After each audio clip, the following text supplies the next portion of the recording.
Okay, so I'm going to go relatively quick to this because many of you got some really good feedback during the critique, but I'm just going to kind of point out the things that maybe I didn't say then.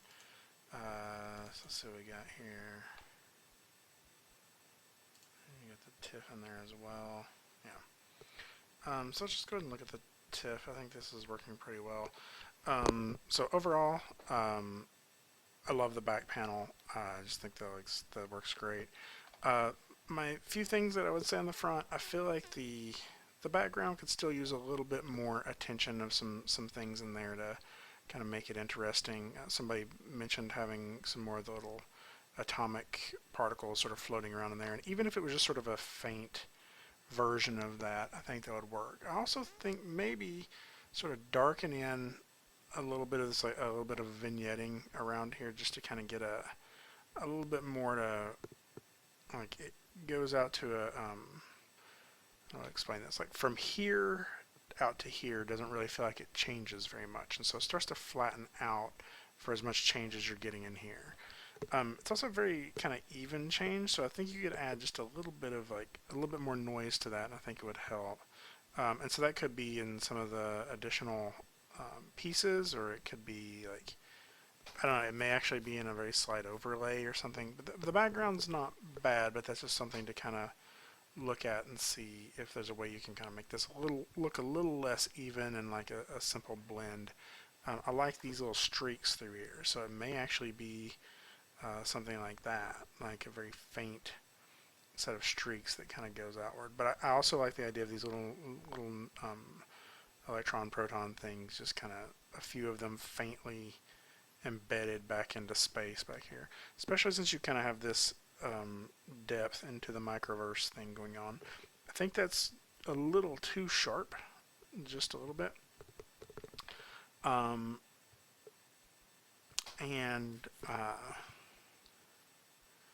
yeah, I'm sorry, the change in angle is a little too sharp, so I think it makes it a little hard to read the into the part, especially from a distance. I love the text. The text is looking awesome.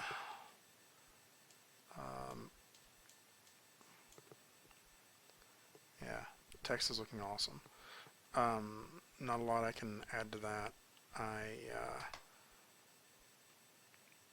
Yeah, I think that overall a lot of this stuff you've gotten working really good. I think this is something again where we kind of got these, like, now I'm getting in here close on it and seeing these. I think you could probably play a little bit with these lines and make that a little sharper on these shadow pieces, because right now they're kind of coming off as very rounded and even. And so you got some really neat things going on in here, and so maybe worth playing around with some of that too, just to kind of sharpen those up and get that like pressure sensitive, like coming to a point feel on some of these lines. And they may not be lines, they may actually be fills, but you get the idea. I want to open this in something different than what it's trying to open it in, so let's try this. It's not great, but it'll work. Maybe. There we go. Yeah, so this is, I think you got probably most of my feedback in class. I feel like you got a lot of red over here, very little red over here. And so I almost want to feel like I get a little bit of red in some of these splashes on that, and maybe even on the dog a little bit. I think either that or pull some of this red out, but I really like what the red's doing to the moon. So I don't know, maybe play with that a little bit. I think that the birds coming out of here are awesome. I think you could play a little bit with bumping up some of the contrast in the, like maybe in the face here just a little bit, and maybe around this area here to sort of make the head pop out just a touch, but it's very slight. It's not very much. And somebody mentioned like trying to make this look a little more like yin and yang. And I guess that's a possibility, but like it's very slight. For the amount of depth and texture in everything else, to me the text itself feels a little too simple, and it may even be that it just needs a very slight gradient somewhere in it, or possibly like a highlight across it. And it's not even, it doesn't have to even be a sharp highlight. It could be, oh, let me open up, well, no, I'm not going to open up the Illustrator file. I was going to open up the Illustrator file and show you what I'm talking about, but that's really heavy. So, like just even a slight, like, what are you doing? Okay, so even a slight, like, let's say like this area through the center of it is just a slight lighter red, just so it's not this like completely flat color. I think that would help a little bit on the text. I love the back, and so I'm very reluctant to say it needs text on it somewhere. It at least needs a barcode, and I'm kind of feeling that hard edge there, although I think you could fade that out easy, like very faintly, and it'd be fine.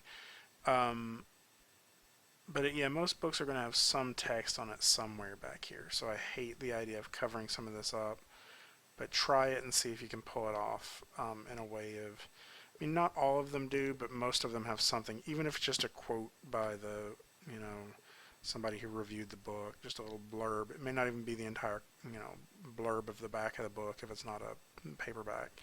If it's a hardback, it, you know, may have more of the illustration, but I don't know. It feels like the back is just completely bare, and so I think that would be a little less common.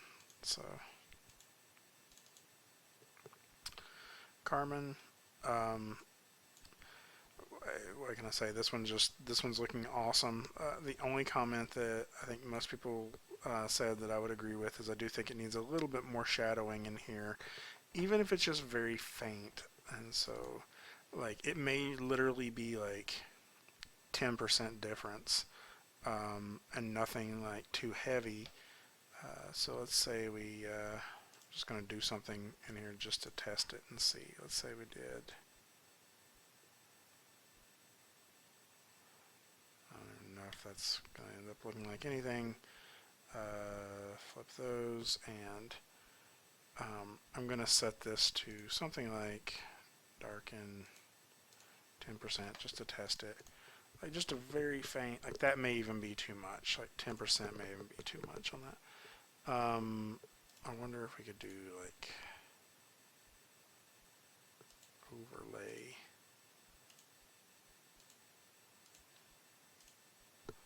Oh wait, yeah, overlay does lighter. My bad.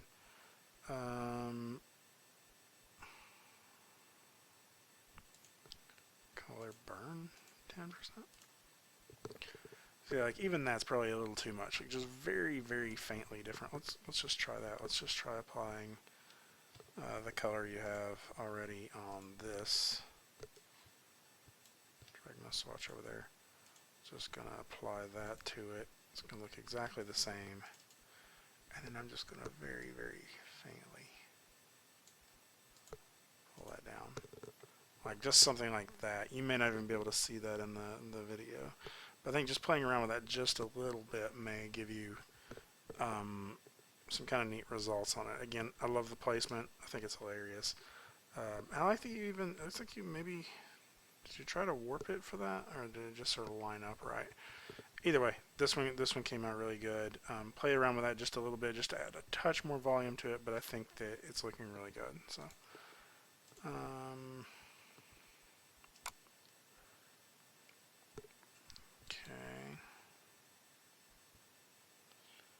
Open with.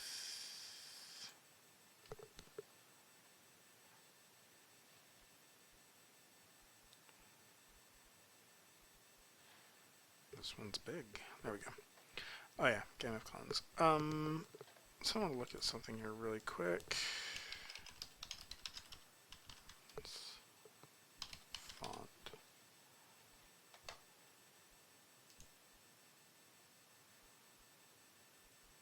So I'm just kind of comparing it to the original Game of Thrones title.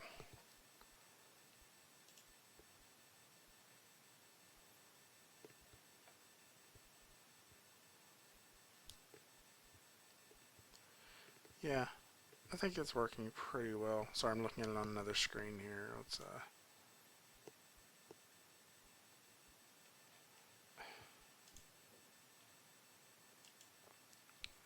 switch. There we go. So you can kind of see the difference. And I think overall it's matching up pretty nice. That G could be a little bit better. So I'd play around with this a little bit, try to see if you can get it a little closer, especially in the G and the game part, AME part gets smaller and the of part gets smaller. So I think play with that just so it'll be a little bit more recognizable. But I actually like it quite a bit. So